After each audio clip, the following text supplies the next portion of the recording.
This is the Night Report. I'm George Roberts. Statues and symbols of racism have captured national attention since the attacks in Charlottesville last week. Now, authorities at the West End Fair in Monroe County have decided to prohibit vendors from displaying the Confederate flag.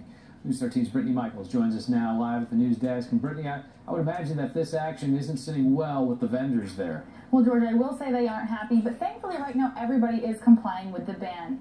After several complaints, fair officials asked vendors flying Confederate flags to take them down, and this morning vendors were also asked to remove signs advertising Confederate flag products. But as of now, they can still sell items with the flags on them.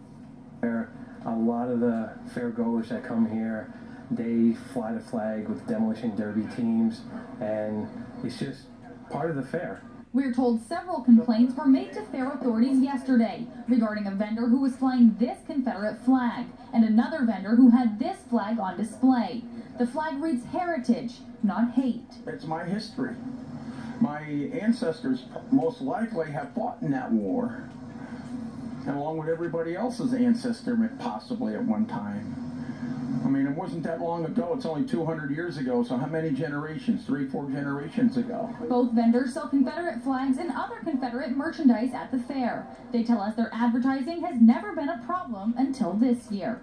Linda Schwartz is the woman who initiated the movement to have the flags prohibited. She and others from the Democratic Party booth at the fair say this is a small victory. But after the Charlottesville attacks, it's a step in the right direction for Pennsylvania. The time has come for it to no longer be, just like the Confederate statues are coming down, and like the Confederate flag has come down off of, for example, the State House in South Carolina when Nikki Haley was the governor. She removed the flag from the State House. She took a lot of flack for it, but she did it anyway. She's a Republican, and she's now, Trump appointed her to, as ambassador to the UN from the United States. So if they can take them down in South Carolina, we shouldn't have them here. I don't think they belong here because Civil War ended over 150 years ago, and we are north of the Mason-Dixon line, so it's not part of our culture or our heritage here in the north. Fair officials say the controversial flag has no place at a family event like the West End Fair. Their goal is to avoid any and all confrontations to keep fairgoers safe. We don't want the flags, and everybody agreed with that. So we hope we don't have no riot.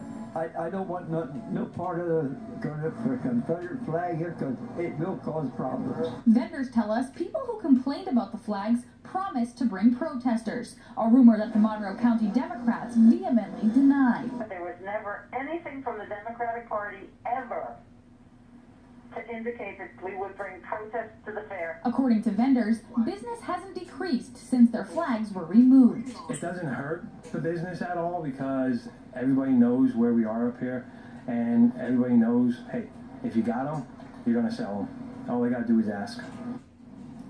We're told other Pennsylvania fairs have imposed similar rules over the past year. But George, it sounds like they'll be able to continue selling their Confederate flag merchandise all week long. So they can't put it out, but they can sell it. If people ask, they have it. Okay, thanks, Brittany.